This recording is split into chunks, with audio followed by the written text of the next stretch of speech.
What up, y'all? Squirrel and Biscuit.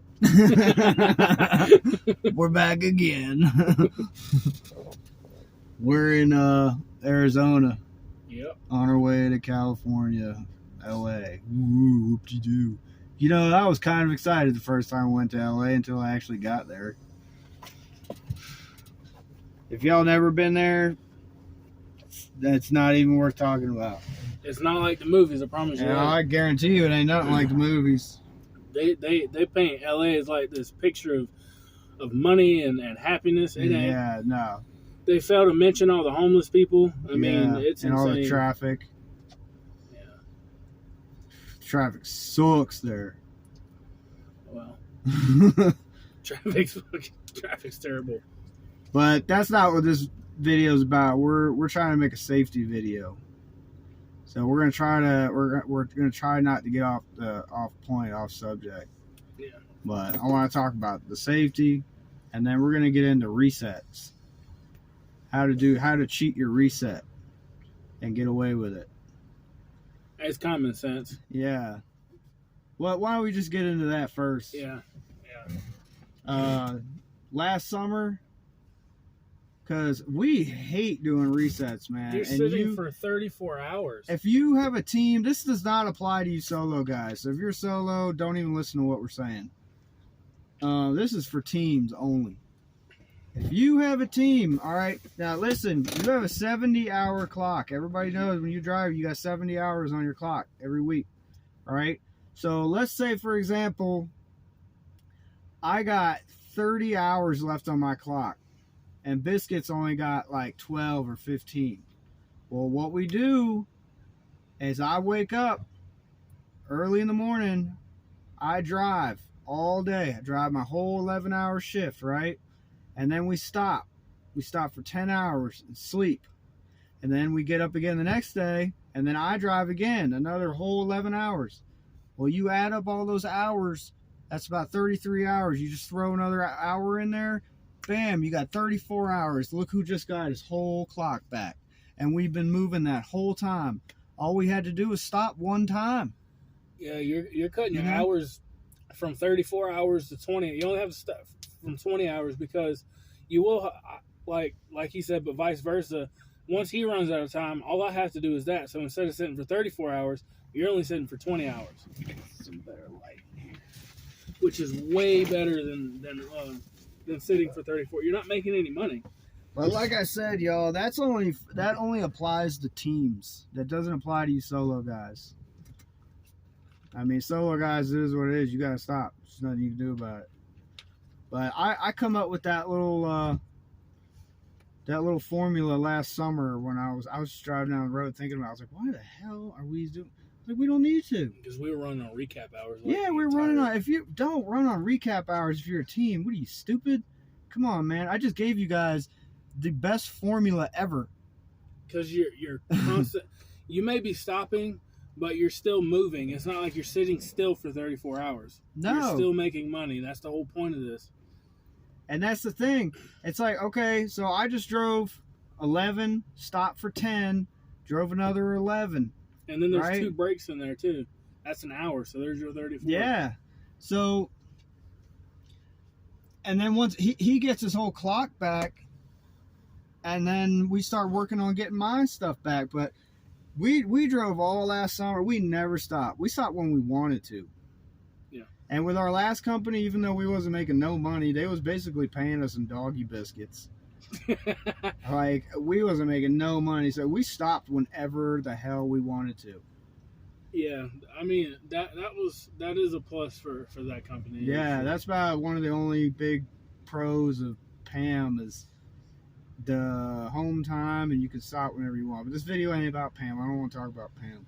I wanted to give you guys that formula because it is a foolproof formula. But it also really only works if you're going long distance, like long haul. If you're doing these little short runs here and there, you know, you're not going really that far, you kind of really don't need to use it. Especially if you're doing a lot of live loads and unloads and you find yourself sitting for a long time, You really don't need to use it. It's really just pertains to the guys that drive wicked far distances all the time. Because when we worked for Pam, we were driving east to west all the time. I mean, that's basically all we did. I mean, we got to know I-40 real well. So, I mean, I can't really dive too much more into that. I mean, there's not really a whole lot more to it. If you don't get it, I mean, stop licking windows all the time. I mean, it's pretty easy. And we tried to give this information to said person, and they refused it. Yeah. So Don't expect that your driver manager. I can't say nothing about our driver manager. Our driver manager, she's out sick right now, but she's been nothing but cool to us since we started. It's those little weekend filler in guys that you always have a problem with. Those are the guys that will always mess up your day. But now I want to get into like the safety part of the job, because there's so much safety stuff. The parking too. Yeah. On the side of the road. Like, yeah, there's gonna be times when it's late at night, it's impossible to find a spot, and you're gonna want to park on that ramp. You're gonna want to do it. You're gonna be like, oh, it looks tasty. I think I'm gonna take a bite out of it. Man, I'll tell you, if you want to park on a ramp, go ahead. But there's a really smart way of doing it and a really dumbass way of doing it. Wrong. Yeah, there's an absolute wrong way of doing it. Okay, if you're coming down the road and you get off the highway, that's an exit ramp. Don't park there. You're risking your life, and it's not worth it. If you're going to park on a ramp, park on the on-ramp where you're getting on the highway. Because when people are getting on those ramps, they're not going but like 20, 25 miles an hour. They barely even build up any momentum. So, and it's not the little teeny cars you got to worry about. If you park on that exit ramp, I said exit, don't park on the exit ramp. If you park on that exit ramp and turn your lights off, oh, you're done. There's a truck's going, and this happens, man. Truck's going to come along. He's not going to see you. He's going to hit you with 65 miles an hour. Your ass is dead. So I'm telling you. And when we park, like, I can't put those blinkers on. I'm sorry. That aggravates how I can't sleep hearing that tuk, tuk, tuk, tuk, tuk, tuk all night. We've rarely, honestly, had to sleep on. If I park on a ramp, it's going to be on the on-ramp. Y'all, listen to what I'm saying. The on-ramp, not the exit. Don't park on the exit. Don't be like these other idiots. There was one that we just passed that was parked on the interstate side of the exit ramp. Yeah. Well, man, I could gripe about that stuff all day long, man. Safety walking around the truck stops, especially between the trucks. Y'all gotta realize, like, me personally, if I see lights on the trailer, I don't walk between those trailers because I'm paranoid. I'm like, well, what if this guy is just about to throw it and drive right as I'm walking between the trailers and he doesn't know I'm there? I don't want to get squished between two trailers. So I don't walk between trailers if their lights are on. That's just me personally. I'm weird like that. I don't do it. And don't walk too close to especially in the fueling aisles. Don't walk too close to the front of the truck because they won't see you. They just won't. They'll just go and then you're done. So make sure you give yourself space. So if they're doing something, all they got to do is look up a little bit and bam, you're there. They see you. They're not moving. Think about it this way. If you're sitting in a truck like we are now and somebody walks in front of you, you should be able to see the bottom of their feet. Yes. If you're out there and you thinking to yourself, can that driver see the bottom of my feet right now? Then you are way too close to his truck and he can't see you. Just remember that. Use that as like a rule of thumb, you know? Another thing is when these truckers are pulling in those pumps, don't just go dilly-dallying walking across the pumps. Because a lot of these guys will just zoom in and out. They won't even stop. Yeah, they're just zooming right through the pumps because they're using that as an alleyway to get out of the truck stop. Another thing is speaking of safety, is like driver fatigue and what you're comfortable with. I don't care what your dispatch says, what your company says, how high value, high risk, whatever this load is. If you do not feel comfortable driving or you do not feel safe, pull over. Because It's not worth it. I don't know if you've ever heard of the thing called Black Dog. Yeah. That's a serious thing. That's like, a good movie, too. It, it is a Patrick good movie. Swayze, y'all. Yeah, it is a good movie, but that's a serious thing. I mean, like I said, I don't care what nobody says. If you do not feel safe driving, or if something's just off, and you're tired, or like the other night, the winds was so bad it almost tipped the trailer, so we ended up having to pull over last night. Yeah. And we had a shutdown in Oklahoma, but just don't do it. If you don't feel safe driving, don't drive. Another thing is you have to be comfortable in the truck. If you're not comfortable in the truck, you'll never be comfortable driving it. No. And driving this big of a truck, there has to be some sort of comfortability that comes with it. Because if you're just all nervous all the time, anything is going to spook you. You're going to jerk the wheel. Don't drive scared. Yeah, you can't drive this truck. If you do, you're going to end up hurting somebody, yourself, and speed's another thing. I mean, if you're not comfortable like going 65, 70 miles an hour, don't do it. Don't turtle race people. Oh my God, I hate that. That's so annoying. I hate that. If you don't know what turtle racing is when you sitting there and you riding alongside, dude, both y'all can't go over 64, 65 miles an hour. One of y'all is going to have to give up eventually. And that goes in other ways. When you going downhill and you flying, man, the momentum is going to take you over your governor speed. Most of these trucks are governed at about 64 miles an hour. We can go 67. Thank God. Yeah, Because our last truck, Peter wouldn't go 64, and that was aggravating as hell. But if you're going downhill, don't ride beside these trucks, man. I'm telling you, all it takes is one of them to just sway a little bit too far to the right or the left, and it take out your whole damn operation right there in about 2 seconds. You definitely it's the same as it is in a car.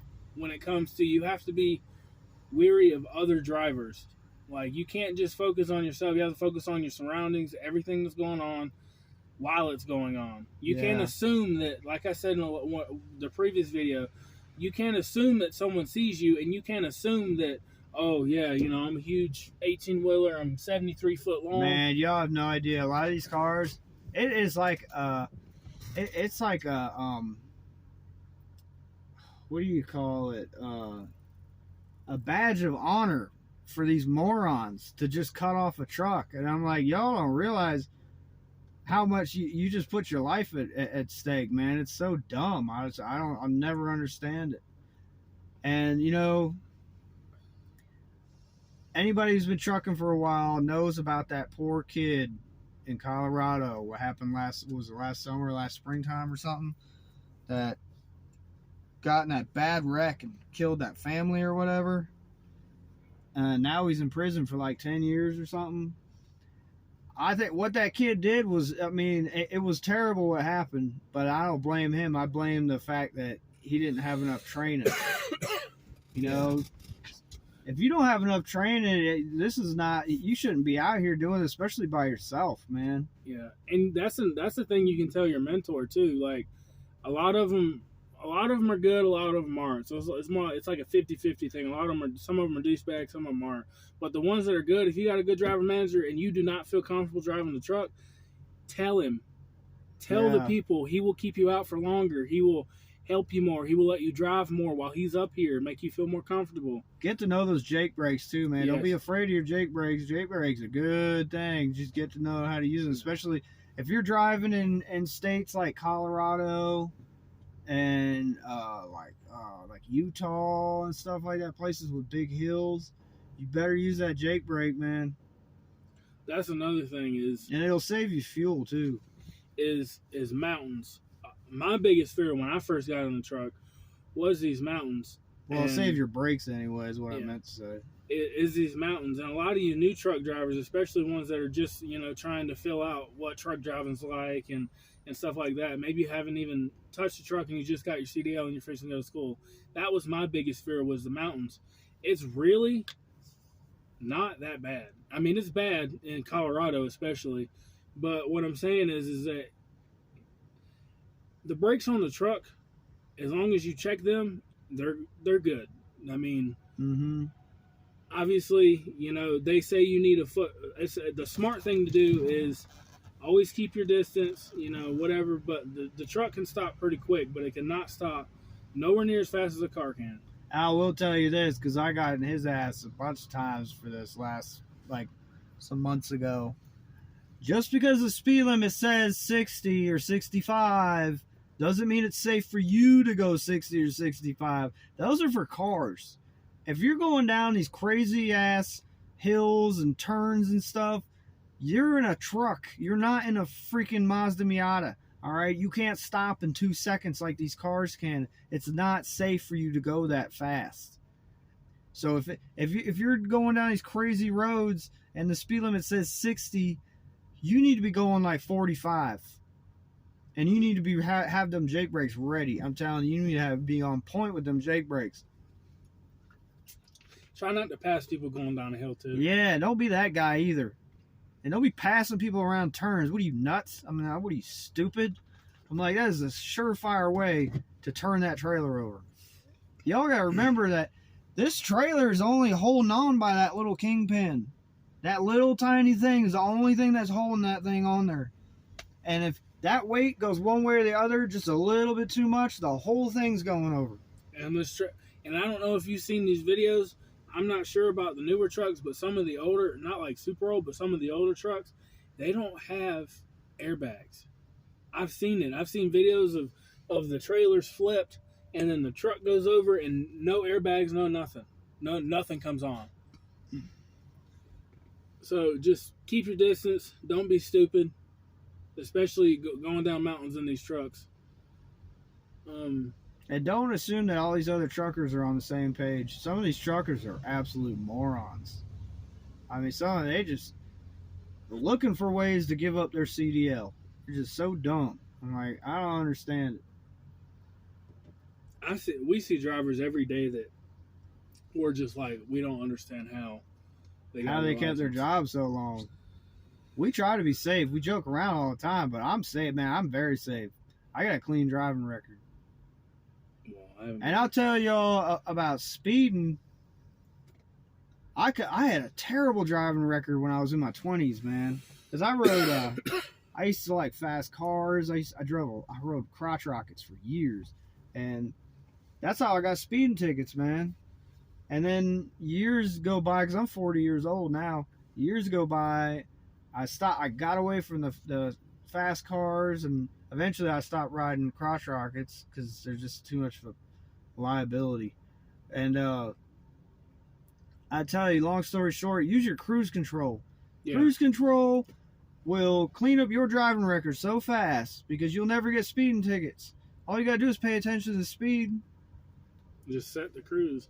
Another good thing is, especially when it comes to like mountains and stuff, I know I keep harping on that, but that's a big deal. That's why a lot of wrecks are caused as brakes go out. But just because you see somebody else do it doesn't mean it's okay for you to do it. And that does not mean that you can do it. That's why I was talking about comfortability. Yeah. You get these lifelong truck drivers going down these mountains at 75, 80 miles an hour. They're comfortable to do that. That does not mean you can do it. That does not mean you will be okay doing it. People have different loads, different, weights, different everything. So if you're going down a mountain 65 and it's 75, it says you can go 75 on this mountain, you see this truck zoom by you, that does not mean, oh, okay, I can let off my Jake brakes and I can go. Y'all got to think about it like this. Think about probability and statistics. If I drive like that, what's the probability that eventually I'm going to crash and screw up? Your probability and statistics will prove that eventually you're going to screw up and you're going to crash. And you know what? That's the other thing I want to say about that kid in Colorado. It's like, if you crash into a car, do you think it's going to be like some pedophile on his way to pick up his next victim? No. It's going to be some poor lady with her kids on their way home from soccer practice going home to see their dad. That's who it's going to be. It's not going to be some scumbag ex-con that just got out of prison or something. It's going to be that innocent person. That's who it's going to be.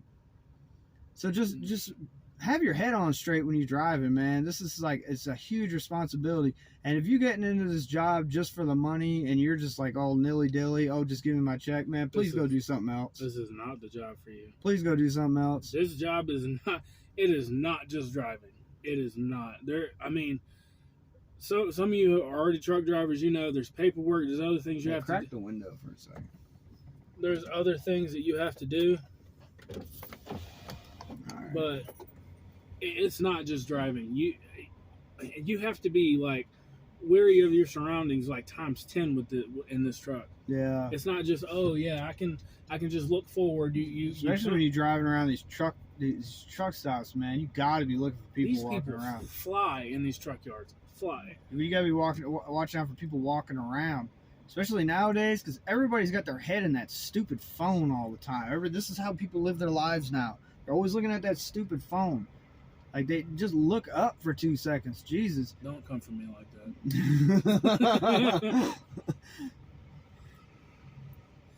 It is. And what makes me mad is I'm younger, right? And at first I had a problem with texting, and then, you know, old dad squirrel over here got on me about it. But I see it now that I quit doing it. Now that, you know, I've learned from my mistakes. That which phone is not should. worth it, man. I'm telling you. You see truck drivers all the time swerving from one lane to the next, just on their phone texting. All the texting swerve. Don't do it. Don't do it. And if a cop sees you or a DOT officer sees you doing that, you're fired. You're fired. You'll lose your license, and it's a $2,700 fine. Yeah, it's not worth it. And you go to California, like places like LA and stuff, it's a law. You're not supposed to be using your phone while you're driving. Get one of these right here. One of these. I bought one the other day. I gotta get one of them. Well, yeah. I ain't making your money. We're making the same thing. Yeah, right. This guy's got so much money, y'all. I wish I had his money. We're making the same. We're making the same. It's because I got 9 kids. No, I'm kidding. I don't have no kids. Is that why you got your taxes so high? It's because I'm older than you. That's why my taxes ain't like yours. They tax the crap out of me, but yeah. I mean, just pay attention, man. I mean, being on your phone is probably one of the most caused accidents in America. Because, I mean, we live by that thing. I mean, that's our bread and butter. That's how we talk to our family. And that's another thing. If you don't have one of these headsets, It don't have to be a fancy one. no, I bought that. That one's fancy because I like to blow money. Yeah. But Among other things. Oh, stop it! Oh, you stop it! It's so nasty. Yeah. I mean, when you're talking on the phone, you may think, "Oh yeah, you're paying attention," but you're not. Like, you could be focusing on the road, but talking to somebody, your head is not where it's supposed to be. Remember that depressing ass video they showed us in the class in orientation? That was like the most depressing video I've ever seen in my life. Which one? The one about that guy that was texting for like, he was looking down for like 6 or 7 and then he killed seconds. And then he ran over this, just like I told y'all, man. He ran over this dude that was on his way home to see his wife and his little newborn baby. And dead. Yeah. And that's something. It takes a second to screw up your whole life. It ain't worth it. And that's in life in general. I mean, I don't have a whole lot of life experience, but I'm learning as I go, and I do know that your life can change in a matter of seconds, no matter what it is. I mean, especially in this thing. I mean, you kill somebody, unless it was absolutely and utterly unpreventable. Yeah, I You're know going your to life jail. can change, man. It's like the time your sister called me and said the test came back positive. I didn't know what I was going to do. Didn't you get that clean though? She told me she didn't have it. They're like, what the hell are these guys talking about? No, she told me you gave it to her. Yeah, there was a big pill for that. Was it hard to swallow? All right, but we hope y'all are listening to what we're trying to tell you, because we're trying to make your life easy. But only in the end, only you can make your life easier. And If you only want to learn can- life the hard way, trust me, there's places for you. I just, don't learn. If you want to learn life the hard way, that's fine, but don't victimize somebody else while you're doing it, because that shouldn't be their problem. And if you take it from anybody that says you don't want to go to jail, take it from him because he's worked on it. Yeah, that I wouldn't waste 1 second of my life. I got too much time, too many things to do. I gotta be out here making money. I ain't got time to sit in some box somewhere. That's not gonna happen. I'm out here hustling. I'm trying to make money. I'm trying to build a good future for myself. I want to hustle in my 40s so I can take it easy in my 50s and 60s. Because I ain't gonna be that guy pushing shopping carts when I'm 60 years old. That's not me. That ain't, no. I'm only 23 years old, and I really, in some ways, I feel like I was born in the wrong generation, because a lot of the kids my age just want to hang out and go to Screw off. parties and whatnot. I'm trying to make as much money as I can while I can. Yeah, Because money is not happiness, but it does buy it freedom. helps. It buys you freedom, and freedom is less stress. Yeah. So If you're that young kid, if you're in your early 20s and you're thinking about doing trucking, and if you got a good head on your shoulders, you don't do drugs and all that stuff, you don't hang out with losers, man, take advantage of that, dude. Take advantage of your 20s, bro. Don't waste your 20s away partying. I wasted my 20s, 2/3 of it. But don't waste that. That's the best time to prove everyone wrong. Go out in your 20s and just kill it, man. Hustle, make money. And then in your 30s, you'll have your stuff together, and in your 40s, man, you'll be living. You can relax, That's what kick I'm your doing feet too. up. So another thing on the drugs is, you got to take a drug test. The school we went to, you had to take a drug test before you got to school, And after. But you may think, oh yeah, I'll never get DOT screened. They'll never pop me for random. Well, guess what? Dude, I don't do drugs, and I got random. that reminds me. Okay, if y'all listen to anything I ever say, listen to this right now. Listen very carefully.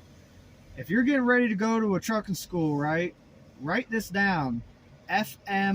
FMCSA. That's Federal Motor Carrier Safety Administration.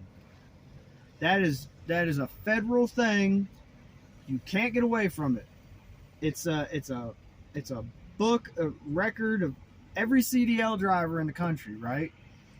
So when you go get your learners, you got to sign up through their website and get your learners approved, right? Do that the second you get your learners. The very second you get your learner's permit, go to the FMCSA website and sign up an account and start getting your stuff approved. Because I'll tell you why. I went to the school, and this dude graduated a week ahead of me. And we started at the same exact time. We were doing everything to the T together. And then I got held back because of some garbage that happened way in the past in my license. And I'll tell you what it was. And this is why I stopped riding crotch rockets and stuff, man. I had a CDL way back in the day. As I told you, I'm 40 years old. I had a CDL way back in the day, in my 20s, because I used to do hot shot. And then I got out of doing hot shot and went back to a regular job and didn't really think I'd ever use my CDL again, so I didn't really care. And then I got some speeding tickets. Eventually, I got a letter in the mail one day. It said my CDL was expired. I mean, not expired. It was suspended. And I was like, whatever, I don't care. I went down to the DMV, talked to them about it. They're like, yep, unless you do this